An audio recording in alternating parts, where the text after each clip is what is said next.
কেনেকুৱা লাগিছে আজি? বহুত ভাল লাগিছে আমাৰ। হয় নেকি? এতিয়া বহু কিছুমান কামত আমি বিলাসীপাৰাত আমাৰ SDO চিভিল অফিচতো কৰিব পাৰিম হয়তো, আৰু নতুনকৈ কিছুমান অফিচ বনাব চৰকাৰে ফালৰ পৰা। তো ইয়াৰ পৰা আমাৰ ধুবুৰী যাবলগীয়া হ'লে বহুখিনি কষ্ট হয়, এতিয়া আমি ওচৰতে পাই যাম। যে এতিয়াৰ পৰা ৰাইজে কামৰ কাৰণে, চৰকাৰী কামৰ কাৰণে ধুবুৰীত যোৱাৰ প্ৰয়োজন নহ'ব। ভাল হ'ল নে বেয়া হ'ল? ভাল যদি হৈছে ডক্টৰ হিমন্ত বিশ্ব শৰ্মা ডাঙৰীয়াক ধন্যবাদ জনাই এটা হাত চাপৰি দিয়ক দীঘলীয়া।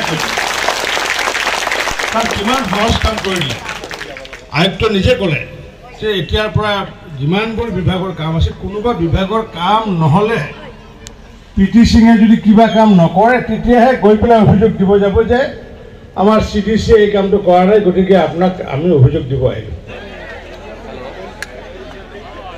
নমস্কাৰ সকলোকে। আজি আমাৰ বিলাসীপাৰাবাসীৰ কাৰণে এক গৌৰৱ উজ্জ্বল দিন। কাৰণ কিয়, দীৰ্ঘদিনীয়া দাবী, বহুদিনীয়া সপোন আজি আমাৰ পূৰণ হ'ল। কাৰণ এই বহুদিনীয়া এটা দাবী আছিল যে বিলাসীপাৰাখন জিলা হিচাপত ৰূপান্তৰিত হ'ব লাগে। কাৰণ যিহেতু আমাৰ ধুবুৰীত যিখিনি আমাৰ কাম কাজ, চৰকাৰী যিখিনি কাম কাজ কৰিবলগীয়া হয়, ইয়াৰ পৰা প্ৰায় 60-70 কিলোমিটাৰ পৰ্যন্ত আমাৰ যাবলগীয়া হয়। যুৱতী মহিলাসকলৰ কাৰণে বিশেষ অসুবিধা হয়। তো আজি আমাৰ বৰ্তমান হেমন্ত বিশ্ব শৰ্মাৰ নেতৃত্বাধীন বিজেপি চৰকাৰখনৰ জ্যেষ্ঠ মন্ত্ৰী ৰঞ্জিত দাস ডাঙৰীয়া আমাৰ বিলাসীপাৰা চিভিল SDO চিভিল কাৰ্যালয়ত আহি ঘোষণা কৰিছে। আমাৰ বহুত ৰাইজ ইয়াত উপস্থিত হৈছে, আইমাতৃসকল, যুৱতীসকল আমাৰ উপস্থিত আছিল, আৰু দেৱেশ দাও আছে লগত। দাদা, আজি আমাৰ বিলাসীপাৰা জিলাখন, বিলাসীপাৰা চাব ডিভিজন মানে জিলা হিচাপত মানে আমি স্বীকৃতি পালোঁ। তো কেনেকুৱা লাগিছে? হয়, সঁচাকৈ আজিৰ দিনটো বৰ ঐতিহাসিক দিন। হয়, আজি আমাৰ মাননীয় মুখ্যমন্ত্ৰী মহোদয়ে যি আমি প্ৰশাসনক যি ৰাইজৰ ওচৰত নিয়াৰ বাবে যি জিলাৰ আজি স্থাপন কৰা হ'ল, আজি শুভ উদ্বোধন কৰিল মাননীয় মন্ত্ৰী, অভিভাৱক মন্ত্ৰী মহোদয়ে। আজি সঁচাকৈ আজি ৰাইজৰ কাৰণে মানে খুবেই এটা আজি ঐতিহাসিক দিন। বহুতো যুৱতী আইমাতৃসকলৰ পৰা বিশেষকৈ মই জানিব বিচাৰিছোঁ, বাইদেউ কেনেকুৱা হৈছে? বহুত ভাল লাগিছে। কাৰণ আগতে আমাৰ ইয়াৰ পৰা ধুবুৰী যাবলৈ কাম কৰোঁতে বহুখিনি কষ্ট হৈছিল, এতিয়া আমাৰ বিলাসীপাৰাতে ইয়াত আমি কৰিব পাৰিম, হয়নে নহয়? আজি আমাৰ বিলাসীপাৰা চাব ডিভিজনে জিলা পৰ্যায়ৰ মৰ্যাদা পাবলৈ সক্ষম হ'ল, আৰু আমাৰ হেমন্ত বিশ্ব শৰ্মাৰ নেতৃত্বাধীন বিজেপি চৰকাৰখনৰ জ্যেষ্ঠ মন্ত্ৰী ৰঞ্জিত দাস ডাঙৰীয়া আজি আমাৰ বিলাসীপাৰা SDO চিভিল কাৰ্যালয়ত আহি যি ঘোষণা কৰিলে, এই পদক্ষেপক আপুনি কেনেকৈ আদৰণি জনাব? অত্যন্ত সুখী। হয় নেকি? অত্যন্ত সুখী। আমাৰ সাধাৰণ জনতা আগতে কাম কৰিবৰ কাৰণে ধুবুৰী যাব লগা হৈছিল, যিটো ৰঞ্জিত ছাৰে ক'লে এতিয়া আমি ধুবুৰী যাব নালাগে, কিছুমান কাম ইয়াতে হ'ব, আৰু যদি সেই কামবিলাক নহয় তেখেতে ধুবুৰীৰ পৰা পৰিদৰ্শন কৰিব। সেইকাৰণে আমি এই যিটো হেমন্ত বিশ্ব শৰ্মা চৰকাৰে পদক্ষেপ লৈছে তাক আমি ধুনীয়াকৈ আঁকোৱালি লৈছোঁ। হয় হয় বাইদেউ, হয় সঁচাকৈ বহুত ভাল পদক্ষেপ। কাৰণ এই দীৰ্ঘদিনীয়া আমাৰ দাবী আছিল, বহুদিনীয়া সপোন আছিল বিলাসীপাৰাবাসীৰ কাৰণে। আজি বিলাসীপাৰাবাসী হিচাপত আমি বহুত গৌৰৱান্বিত, কাৰণ এই যে দীৰ্ঘদিনীয়া দাবী, আমাৰ বহুদিনীয়া সপোন আজি পূৰণ হৈ গ'ল, হয় নে নহয়? এতিয়া আপোনালোকে ডাইৰেক্ট যাব পাৰিব, যাক লগ কৰিব খুজি আপোনালোকে তাকে লগ কৰিব। বহুত বহুত ধন্যবাদ। ধন্যবাদ। আমি নথৈ আনন্দ হৈছোঁ, সুখী হৈছোঁ। হয়, আমাৰ আশা আছে এই বিজেপি চৰকাৰে আগন্তুক দিনত আমাৰ বিলাসীপাৰাখন বহুত উন্নত কৰিব, আমি তাৰ সেই কামনাৰে। হয় হয় বাইদেউ, আপোনালোকে ক'ৰ পৰা আহিছে? আচ্ছা আচ্ছা হ'ব, এনেকৈ মই বিহুজনৰ মতামত লৈছোঁ। সকলোৱে এটা কথা কৈছে যে বহুত ভাল হৈছে, আমাৰ যিহেতু ধুবুৰী বহুত দূৰ হয় আৰু ওচৰতে এতিয়া আমাৰ বিভিন্নখিনি কাম ইয়াতে হৈ যাব, গতিকে খুবেই ভাল হৈছে। আৰু ৰঞ্জিত দাস ডাঙৰীয়াই যিখিনি কথা কৈছে মই দেখুৱাই যাম, গোটেইখিনি আপোনালোকে ভালকৈ চালে নিশ্চয় গম পাব। ধন্যবাদ। আৰু সেইকাৰণে সিদ্ধান্ত লোৱা হৈছিলে যে আমি অসমৰ প্ৰতিটো বিধানসভা সমষ্টিতে একোখনকৈ উপজিলা গঠন কৰিম, য'ত মানে সদৰ নাই, আৰু সেইটোৰ আধাৰত আমাৰ 78খন সমজিলা গঠন কৰাৰ সিদ্ধান্ত লোৱা হৈছিলে। আৰু তাৰ ভিতৰত আমি 39টা সমজিলা আজিৰ পৰা উদ্বোধনীৰ কাম আৰম্ভ হৈছে, আজিৰ পৰা ফাংচনিং আৰম্ভ হৈছে। ইতিমধ্যে সমগ্ৰ অসমৰ লগতে ধুবুৰী জিলাতো আজি 2টাকৈ সমজিলাৰ কাম আমি আৰম্ভ কৰিলোঁ। ৰাতিপুৱাৰ ভাগত আমি গোলকগঞ্জত এই কাম কৰিলোঁ, আৰু এতিয়া আমি বিলাসীপাৰাত এই কাৰ্যালয় আমি ইতিমধ্যে উদ্বোধন কৰিলোঁ। গতিকে মই বিলাসীপাৰাবাসী ৰাইজক আন্তৰিক অভিনন্দন জনাইছোঁ যে আগন্তুক দিনত যে আপোনালোকৰ যি আয়ুক্ত, জিলা আয়ুক্তই যিখিনি কথা ক'লে, বা যিমানখিনি কাম সমজিলাত হ'ব বুলি ক'লে, তাৰ অৰ্থ আমি এইটোৱে বুজি পালোঁ যে এতিয়াৰ পৰা ৰাইজে কামৰ কাৰণে, চৰকাৰী কামৰ কাৰণে ধুবুৰীত যোৱাৰ প্ৰয়োজন নহ'ব। অৰ্থাৎ আজিৰ পৰা আপোনালোকৰ ধুবুৰীত যোৱা কাম শেষ, যি যোৱাকালিলৈ গৈছিলে এতিয়া যাব নালাগে। সমস্ত কাম বিলাসীপাৰা এই কাৰ্যালয়ৰ পৰা হ'ব।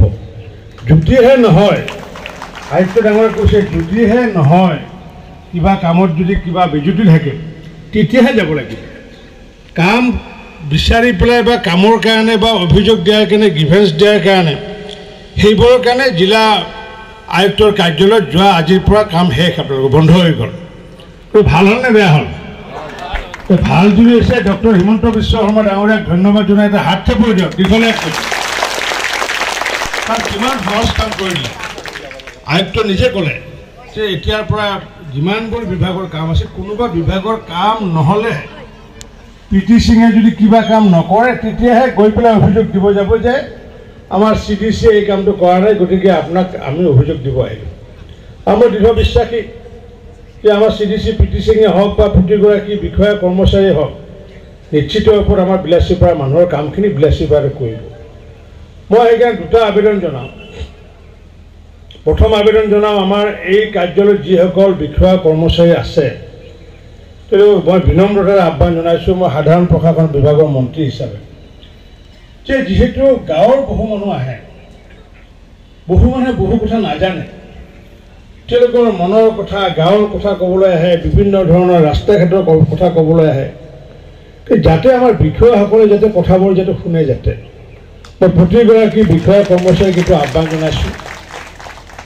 কাৰণ কিয় শুনি অকল শুনাই নহয় তেওঁলোকে দিহা দিয়ে এই ধৰি লৈছোঁ গাঁৱৰ মানুহে আহিলে ৰাস্তা এটা বিচাৰি আহিলে আপোনাক আহি পেলাই ক'ব যে আমাৰ ৰাস্তাটো খুব বেয়া ৰাস্তাটো কৰি দিব লাগে আপোনাৰ প্ৰথম দায়িত্বনো হ'ব কি এই ৰাস্তাটোনো কি ৰাস্তা এইটো গড়কাপ্তানি বিভাগৰ ৰাস্তা নে গাঁও পঞ্চায়তৰ ৰাস্তা যদি তেওঁ এপ্লিকেশ্যনত লিখি আছে যে আমাৰ ইয়াতে ৰাস্তা বনাই দিব লাগে তেওঁক এটলিষ্ট বুজাই দিয়ক যে এই বিষয়টো লৈ পেলাই আপুনি PWD বিভাগত গৈ পেলাই এখন আবেদন দিয়ক যে নতুবা গৈ পেলাই বিডিঅ'ক এখন আবেদন দিয়ক যে MGNৰেগাৰ জৰিয়তে হওক বা 15 ফাইনেন্সৰ জৰিয়তে কামটো কৰিব পাৰিব কিন্তু আপুনি যদি একেচাতে কয় যে এইবোৰ কাম আমাৰ ইয়াতে নহয় তে মানুহে ভাবিব যে সমজিলা দিয়াৰ উদ্দেশ্য কি থাকিলে কিন্তু পূৰ্বৰ দৰে যদি হয় কথাবোৰ গতিকে মই পিটি সিং ডাঙৰীয়া নেকি আদি কৰি each and every staff of this CDC office I earnestly request all the staff যাতে